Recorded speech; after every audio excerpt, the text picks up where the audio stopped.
After my demonic level upgraded, I realized I could see the length of men's Ben don elephant trunks. Screw that player. Straight into the trash. I suddenly shifted my focus to the cold. Top student male god in our class.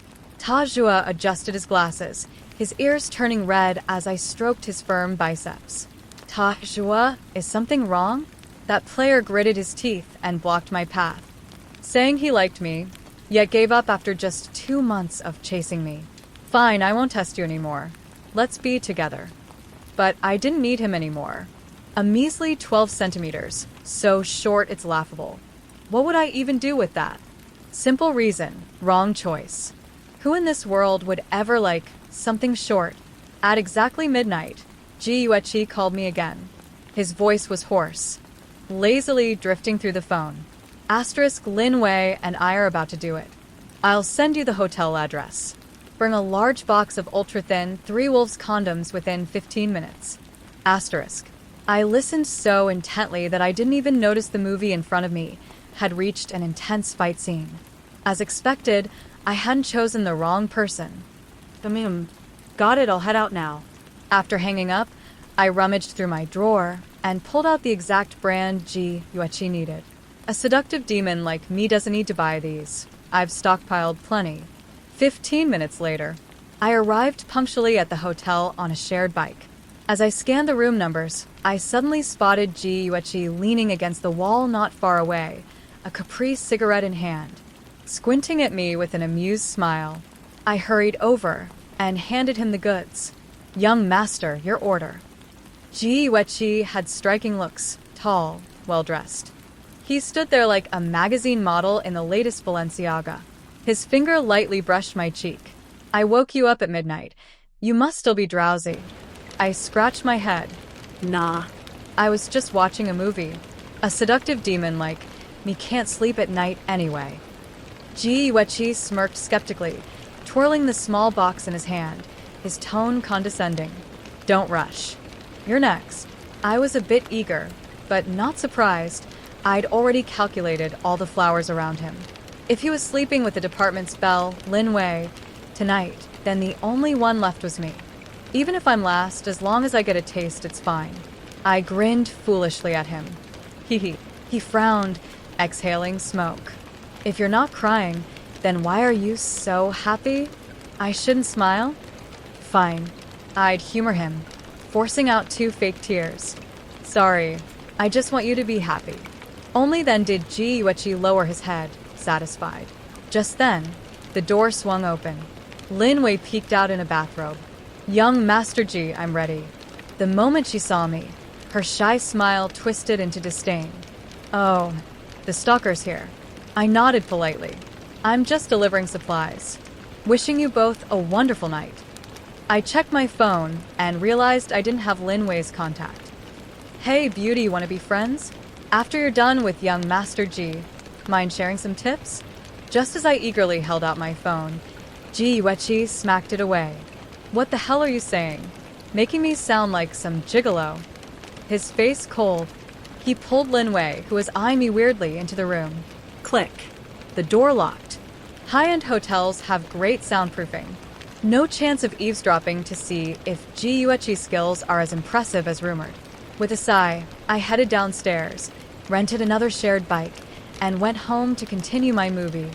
Who would have thought that the next morning, I discovered my demonic level had risen again.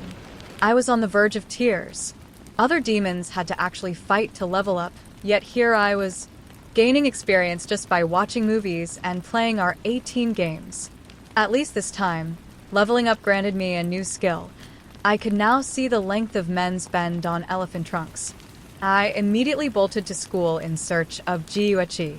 In my frantic rush, before I could spot him, I crashed straight into someone else. My first instinct wasn't, oh no, I should dodge, but to press myself against them, casually groping their chest and abs. Wow. A muscular male god, abs like chocolate bars. Peak performance, truly the pinnacle of perfection. Classmate. Are you okay? I looked up, expecting some school hottie or basketball player, but instead, it was our class's top student, Tajua. He wore a simple gray outfit, his long hair nearly covering his black-framed glasses, but the half of his face visible was handsome. His lips weren't thin like typical pretty boys, but full and crimson, the kind I loved, the kind that made people's thoughts wander. And damn, he was tall, probably 1.9 m.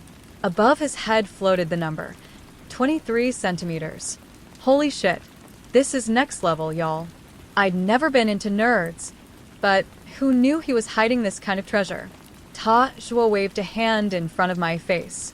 God, those fingers slender, pale, every knuckle defined. I literally wanted to be the pen in his hand. I grabbed his wrist, startling him. Such pretty hands. Wait. I mean, your palm lines are very auspicious. I wiped my drool and hastily let go. Thanks for catching me earlier. The weather's nice. Huh? Oh, right. Do you have a girlfriend? Tajua pressed his lips together, frozen for a second before stiffening further. His soft black hair drooped slightly, his ears turning redder by the second. No. After that single word, the towering guy sidestepped my 1.66 m ass and hurried off, face burning like he was fleeing a crime scene. Hey, wait for me. By the time I reached the lecture hall, Tajua was already seated in a prime spot. I was about to sprint over when I felt someone's gaze drilling into me. I turned. Was that Ji Yueqi? Surrounded by a flock of pretty girls, he radiated lazy arrogance, the epitome of a young master from a bygone era. He spun his phone in hand, eyes narrowed at me in displeasure. Oh, right. I usually bought him breakfast every morning, whether he accepted it or not. Today's level up had me too excited to remember. But as I stared at the 12 floating above his head, I fell into silence. You fraud. A whole scam. A tragic delusion worse than Li Fan's floral pattern novels. How dare you package this as premium goods? What if the news slips before it's even tied? This was all because of those Villa Pool photos he posted online, his sculpted body like a goddamn statue that had catfished me. Who'd have thought such a grand physique came with a mighty tree bear's tiny peppers configuration? No wonder none of his girlfriends stuck around long. I flipped him off with utter disdain, then spun on my heel and marched up the steps to plop down beside Tajua. Tajua didn't reek of expensive cologne like Ji Yueqi. Instead, he carried a light, fresh scent. Sniff, sniff, sniff, sniff, sniff. So good. My kind of smell. As I shamelessly leaned into him, Tajua sighed helplessly. Oh, I just stood up awkwardly and blurted out. I just thought the scent on your clothes smells like the laundry detergent my family uses, that's all. Tajua's ears turned even redder. He adjusted the books on his desk, clearing a wider space for me. So considerate. Knock, knock, knock. A rhythmic tapping echoed from across the room. I looked up to see Ji Yueqi, who had turned around, glowering at me with a darkened expression. Class was about to start, so the girls crowding around him had scattered. The seat beside him was still empty. Normally, that spot was mine, but only after the girls finished gossiping and left. My phone buzzed with a message. Young master, I'll count to 5. Get over here now. TCH. I typed back. Then keep counting. I flipped my phone face down and opened my iPad to prepare for class. As if, me, groveling over 12 centimeters? Handsome or not, useless is useless. The professor entered. Ji Yueqi finally turned back around, reluctantly withdrawing the gloomy stare he'd been pinning on me. During class, Tajua was extremely focused, nothing like Ji Yueqi, who alternated between gaming and flirting. They say men are most attractive when they're serious. I agreed, at least until I was caught chin propped on one hand, too busy admiring the sharp jawline of my new prey, when the professor called on me to answer a question. Seriously? We're in university and still getting quizzed? I sluggishly stood up, about to mutter, I don't know, when Tajua whispered the answer beside me. Absolute peak performance. I parroted it verbatim. The professor nodded slightly. Sit down. Pay attention. You won't always have someone next to you to help. I plopped back down, only then noticing Tajua's flushed face. I'm the one who got called out, yet he's the one blushing? partly because I'm shameless, but mostly because Tajwa was just that easily flustered. Hee, adorable. After the scolding, I obediently picked up my pen to take notes, but then I noticed something. Tajwa was too tall. As we wrote, my shoulder kept brushing against his. I could feel the firm, powerful muscles of his arm, strong enough to carry me for hours. And just like that, I lost focus again. After a few seconds of hesitation, I boldly reached over and gave his bicep a squeeze. When he didn't react, I rubbed it. The texture was perfect. I hadn't even gotten my fill when Tajwa bit his lip and turned to me. Gu Yen One, is something wrong? Rare for him to use my full name. I immediately put on a serious face. The professor mentioned something important earlier. I couldn't hear clearly. Can I check your notes? His lips parted slightly, utterly unsuspecting, as he slid his notebook toward me. Then, voice barely audible, he added, "Next time if you need help, just say my name." You don't have to. The last part trailed off into silence. I nodded absently, pretending to copy his notes while mentally crowing. How could someone this pure ever outplay me? After class, as I packed up, my phone rang again. "Young master, don't tell me you've sunk this low. Is your taste that rotten? You're into a bookworm now? Someone that dull could never satisfy you. Couldn't win me over, so you're lowering your standards? Fine. You've been dutiful lately. Consider this a perk. Come back. I'll let it slide." A photo followed, a mirror selfie in his usual tragically benevolent pose. Dim yellow lighting, a messy bed in the background, hair artfully disheveled, flawless bone structure, and those perfectly defined abs. Normally, it'd work on me, if not for the damn 12 centimeters. A faint rustling sound came from beside me.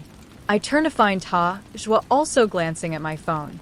A shadow flickered in his usually calm eyes as he spoke with difficulty. "You like that kind of photo?" I casually saved the picture and set my phone down. Didn't know who sent it, just bored, so I looked. Then, as if struck by inspiration, I added, "Oh, right, do you have any pics like this?" Tajwa's grip on his bag strap tightened, fingertips flushing pink. "Why would you need those?" I widened my eyes, the picture of sincerity. "Because I love doing Zumba. Seeing a well-built physique like that motivates me to work out. So, got any?" After a hesitant pause, Tajwa pulled out his phone. "I do take progress photos. They're not great, but you can look." The moment he handed it over, my pupils nearly rolled out of my skull. Holy, broad shoulders, a tapered waist, a perfect inverted triangle. Like some jujitsu kaisen character. A genetic lottery win, sculpted into a surreal, muscle-bound machine. The only flaw? His sweatpants were hiked just high enough to make that area strain against the fabric, threatening to spill over. Damn it, when will my demon vision upgrade to see through clothes? "You look disappointed?" Tajwa murmured uncertainly. I wiped an imaginary tear from the corner of my mouth and met his dejected gaze. "First-timer mistake. Your posing and outfit coordination are all wrong." I patted his shoulder, letting my hand accidentally slide over his firm pectorals, and sighed. "But don't worry. I'm an expert. Next time you train, call me. I'll coach you." I stared at my hand in awe. God, that texture. Tajwa nodded. When he stood to leave, I couldn't help but tug his backpack strap. "Where are you going?" I couldn't let this juicy prey slip away. "The library." "Self-study," he answered obediently, lips pressed tight. My smile bloomed. Crazy coincidence. I was heading there too. I love studying. "Let's go together." Tajwa's ears reddened again as he quietly trailed me downstairs. I plotted new ways to accidentally cop a feel, but before I could act, a figure blocked the hallway. Ji Yuechi loomed ahead, leaning down until his breath tickled my ear. "Done staring?" Satisfied. His voice dropped to a whisper. "I'm taking Lin Wei to the bar tonight. You can tag along." He flicked my earlobe with a snap. I scowled. "Why should I? To push from behind while you two go at it." You. He pinched my cheek, teeth gritted. I'm inviting you. Weren't you obsessed with following me before? Even happily carried bags for other girls. A large hand suddenly wedged between us, shoving Ji Yuechi away. Don't bully her. Oh my god. He's perfect. Ji Yuechi scoffed, his gaze dripping aristocratic disdain. None of your business. She's thrilled I'm talking to her. But I cut him off with a pitiful look. He's right. You are bullying me. I clung to Tajwa's arm, accidentally kneading his chest. Tajwa, take me away. His already warm body temperature spiked. Ji Yuechi, already fuming, looked ready to combust. You're using this nerd to piss me off on purpose, aren't you? He sneered. Fiending. Don't bother coming to the pool party next week. My grip on Tajwa tightened. A pool party. The exact kind of event a lust demon like me lives for. The kind where everyone wears skimpy outfits, flesh on full display, like a bodhisattva descending to the mortal realm. I'd begged Ji Yuechi for ages to throw a party like this, just to gauge the real standards out there. Now, finally, the chance was here, and not a moment too soon. After all, I really wanted to see Tajwa in swimwear, preferably just a tiny triangle of fabric. Noticing my hesitation, Ji Yuechi smirked and flicked out a pink invitation card. If you can't bear to leave me, quit the act. I reached for it, acutely aware of the person behind me stiffening. Even the soft chest I was leaning against tensed into solid muscle. Thanks, young Master G. But someone as generous as you wouldn't invite just little OL me, right? With a snap of my fingers, I plucked 2 invites and tucked one into Tajwa's pocket. Tajwa, you're coming too. Ji Yuechi laughed, the sound sharp with fury. Fine. Let the bookworm tag along if he wants to be the joke of the night. By then, Gunwan, you'll see what a clumsy oaf looks like with wet hair plastered over his face, and regret being blind enough to chase him instead of me. My lips trembled as I stared at the 12 centimeters floating above Ji Yuechi's head, but he mistook it for distress. Fine. I'll give you one last chance to return to me, but if you regret it too late, don't expect me to take you back, even if you're bawling at my feet. I deadpanned at his triumphant grin and turned away. At least he wasn't blocking the hallway anymore. First library date. Settling beside Tajwa in the library, I sighed. Too quiet. My original plan, asking him to explain notes as an excuse for skinship, was dead on arrival. What's wrong? Tajwa tilted his head. Inspiration struck. I slumped onto the table, whining. The AC's too hot. I'm taking my jacket off. You should too. I yanked my zipper down. Tajwa's face burned crimson as he jerked his gaze away. Smirking, I leaned in and brushed my knuckles against his cheek. Look at you, all flushed. Take it off. I whispered the last 3 words by his ear, soft and sweet. So considerate, not disturbing others. He bit his lip, fumbling with his collar. A simple motion, but his clumsiness made it absurdly endearing. Underneath his gray jacket was a plain white tee, stretched taut over his shoulders and chest, fabric straining at certain rounded areas, while excess material pooled at his narrow waist. I pretended to sip water, eyes glued to him. Even jacketless, Taj was blushed and fade. Under my stare, he looked seconds from heat stroke. Why do you keep looking at me? He finally whispered. Instead of answering, I unpinned a pink hair clip and fastened it into his bangs. Sunlight streamed in as he blinked, and I froze. How could someone this handsome hide behind messy hair? Recovering, I grinned. This clip's yours now. Your eyes are cuter when they're visible. Tajwa stared, stunned. His pen clattered to the floor. As he scrambled to pick it up, he mumbled, "Thank you." Just before heading back, I was drowsy from staring at too many presentation slides when suddenly, wide awake, I pulled out my phone, pointed to a swimsuit photo on a shopping app, and said to Tajwa, "For the pool party, wear this. Fabric efficient and breezy." Tajwa opened his mouth to protest, but seeing my earnest, innocent gaze, he couldn't bring himself to refuse. I smiled contentedly as he gave a small nod. Pool party day. I arrived late thanks to traffic, but the moment I stepped in, Amid a sea of glittering, sun-kissed skin, my eyes instantly locked onto Tajwa. He sat alone on a lounge chair in the corner, a giant towel draped over his shoulders like a prudish Victorian maiden, hiding nearly his entire torso. His hair, rarely styled, was tied back in a neat little bun. That's cool. I marched over. Fighting not to let my gaze wander, and failing spectacularly. Down there was impossible to ignore. Not my fault. You're finally here. His calm eyes lit up, like a giant puppy spotting its owner. Waited long? He tilted his head slightly, avoiding my stare. I live nearby, so I came early. His grip on the towel tightened, as if shielding his virtue. I laughed. Why the towel? Cold? Reaching to yank it off, accidentally stepped on a wet patch, slipped, and, perfect timing, landed straddling his lap. I adore this position. A bit pokey, but manageable. You okay? Hurt anywhere? Tajwa asked, breath held. I shook my head, pretending not to notice the highly questionable proximity. My hands braced against his thighs, firm, strong, as I leaned in. New hairstyle? Where's the hair clip I gave you? Kept it safe. Didn't want to damage it. His voice dropped to a whisper. Tied it up because you said my eyes looked cuter exposed. His ears burned.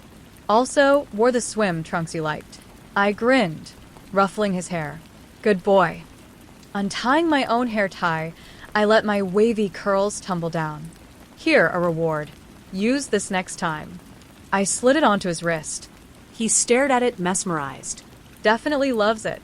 Attending my party without greeting me? Ji Yuechi's voice cut through the air. He emerged from the pool, water sluicing off his sculpted torso like a damn movie scene, face thunderous. Hiding in a corner with your nerd? He lobbed a water polo ball at Tajwa. It's a pool party. Can't swim. Bookworm? Tajwa glanced at me first, seeking permission. I smirked. Go on. Win for me. Only then did he smile, letting me peel off his towel. He dove in with the grace of an Olympian, squaring off against Ji Yuechi across the net. And just as I predicted, my sweet boy was brilliant at catching balls, even with teammates too intimidated by Ji Yuechi's glares to play hard. Tajwa still led his team to a 3-point victory. When he won, he spun through the water, cutting past the crowd to smile at me. After witnessing his elite athleticism and that heart-stopping physique firsthand, every girl's gaze suddenly locked onto Tajwa. I even heard someone squeal. Who is that? So hot. The pang of jealousy hit hard, like my hidden treasure had been exposed.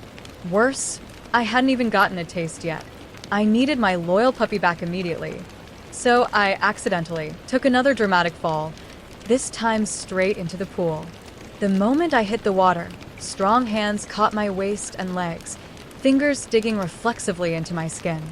Tajwa flustered, hastily shifting his grip to less sensitive areas. I, meanwhile, used the towel to dab his soaked hair, deliberately draping it to shield his face from others. That's cool. I fake pouted. I regret telling you to show your eyes. His face paled, bracing for rejection, until I leaned in, whispering against his cheek. I don't want others seeing you, liking you. You're mine. Only I get to look. Then I kissed him. Tajwa tasted clean and subtly sweet, exactly my type. The faintest trace of his essence triggered my demonic instincts. Heat flooded me. My reflection in his eyes burned crimson. "Dee, do you have a fever?" he stammered, scooping me up. "Let's get you out." I giggled, tracing circles on his chest. Not sick, but pretend I am. Kiss me? Might help. Or make it worse. As Tajwa hesitated, Ji Yuechi yanked me away. You chased me for 2 months, then quit? Fine. I'll stop playing hard to get. We're together now. I blinked at this sudden confession. Was his brain waterlogged? Turning to Tajwa, I deadpanned. Did you spike the ball into his head earlier? Tajwa's gaze chilled, but he shook his head. Ji Yuechi scoffed, arms crossed. Admit it, Gunwan, your little games worked. I'm jealous. Here's your chance. Apologize, ditch this nerd, and be my girlfriend. Sleep over tonight. He shot Tajwa a derisive glance. Her goals achieved. You can leave. Don't tell me you actually thought. I do like Tajwa, I interrupted, peeling Ji Yuechi's fingers off my wrist. Pursuing him had nothing to do with you. Smiling sweetly. The moment I switched targets, I'd already let you go. You're the one who can't move on. As I stepped closer to Tajwa, my legs felt weak, but I still rose onto my tiptoes to kiss him. Between breaths, I whispered, I won't leave you behind, so don't cry. Tajwa held me tightly, yet carefully, as if afraid to use too much force, his hands gently stroking my back. Ji Yuechi's furious roars seemed to grow more distant. Turns out kissing doesn't cure fever after all. Later, in the changing room, I deliberately skipped drying off and pulled my clothes on over my damp skin. When I reappeared before Tajwa, soaked through, he panicked and immediately moved to take off his jacket for me. I laughed, shaking my head. Tajwa, I'm already wet.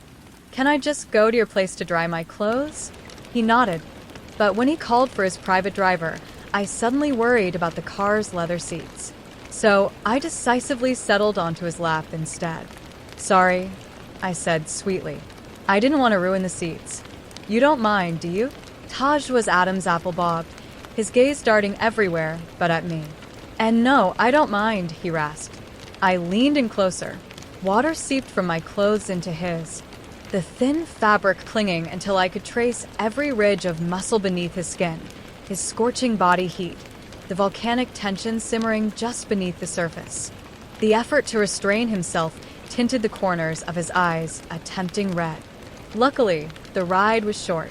The car soon stopped in front of Tajwa's modern, minimalist villa, far from the cozy little apartment I'd imagined, where two people might evaporate from body heat alone. Inside the bathroom, I caught the doorframe, calling out to Tajwa, who stood rigidly with his back turned. Just so you know, I don't have any clothes to change until later.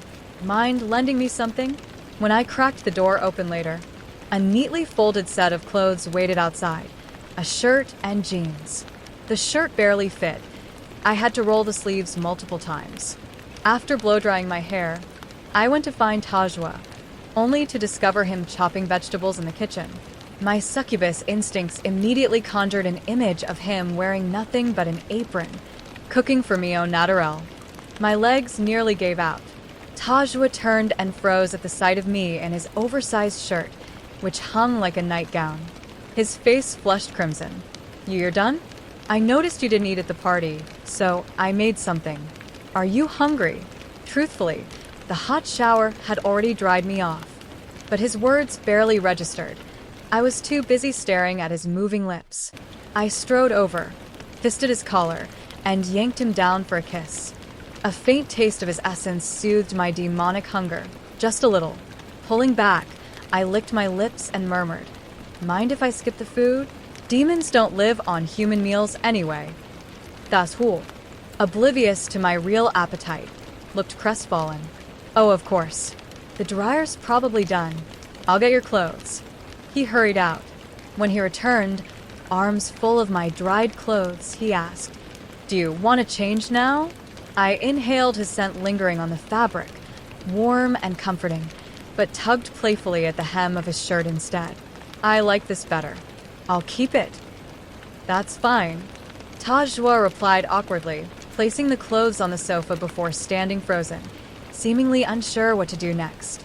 Just then, I suddenly announced, Tajwa, I'm hungry. I'm going to cook. I wrapped my arms around his shoulders from behind, my fingers casually skimming over his firm chest as he turned. Not for food. I want to eat you.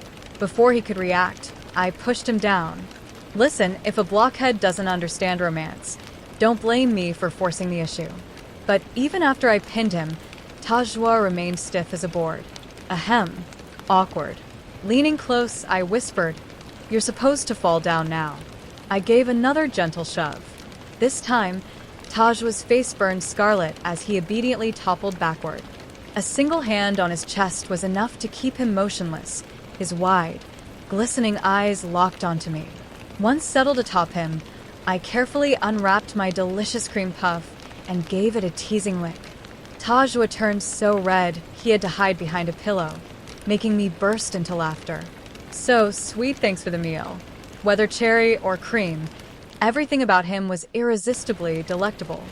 The pastry cooperated beautifully, leaving me stuffed to the brim. By the end, I was drowsy and dazed. Taj was suddenly leaned in, his whisper tickling my ear. Nwanwan, do you like me? Ah, Right. We skipped the confession. I do. So much. I nodded emphatically. Tajwa bit his lip, failing to suppress a small smile, but pressed further. What do you like about me? With utter sincerity, I blurted, your waistline. Then I promptly passed out from overeating, leaving Taj stunned, staring down at his loose sweatpants in bewilderment. I woke under the soft glow of a bedside lamp. The first thing I saw was Taj's bare torso. Still groggy, the sight instantly jolted me awake, eyes wide. Das Hohe Tukled lowly. Propped on one elbow beside me, his hair, tousled from my earlier manhandling, made him look like an oversized fluffy dog. Awake. His gaze lingered, serious, intent. Had he been watching me sleep this whole time? But when he spoke again, shyness crept back in. You must be exhausted. Want to sleep more? Or eat something? I stretched, noticing my cleaned body and the soft cotton shirt replacing the borrowed one. Unlike humans, demons like me feel energized after a hearty meal. Not tired. I want food. Tajwa sat up. Reaching for his shirt, I kept some warm. I'll bring it. I yanked him back by the waist, nibbling his shoulder. No need for clothes yet. I'm still hungry. He flushed, but gently pushed me away. You haven't eaten all day. At least have something proper first. That earnest concern made me want to devour him twice as much. So I relented. Fine. Go get it. The tray he brought even included homemade dessert. He insisted I was too weak and needed to be fed, though his poorly concealed smile made me suspect this was just an excuse to pamper me. Mid-pudding, I noticed the swollen bite mark on his collarbone. His entire body was dotted with shallow and deep bites, like blossoms on jade, but that spot had drawn blood. Guiltily, I pointed. Sorry for biting so hard. Do you have ointment? Let me. It's fine. He glanced down, lips pressed tight. But what if it scars? Das Hohe hesitated. Would you stop liking me then? I switched to full romance novel mode. I'd just feel guilty. I'd love you no matter what. His smile deepened. I hope it scars. Huh. He leaned in, thumbing pudding off my lip. Demons get bored easily, don't they? Always craving new flavors. I froze. He knows? Taj's chuckle was velvet dark. The person I like, I'll learn everything about them. His fingers traced my horn's hiding spot. I noticed this before you even approached me. I frantically touched my head, thankfully still human-shaped. So, am I just a one-time snack? He loomed closer, his embrace suddenly scorching. The desire in his eyes turned dangerously demonic. Who's the real monster here? No. I shook my head fiercely. I'd need at least a dozen more meals before even considering letting go. Tajwa seemed to read my mind. Smirking, he tied his hair up with my hair tie, the motion tender, but his words dripped with possession. I'll make sure you never get bored. His whisper curled like a spell. One day, even ordinary essence won't satisfy you. You'll crave me, my blood, my bones. And when that day comes, he kissed my knuckles. I'll gladly let you devour me whole. The end.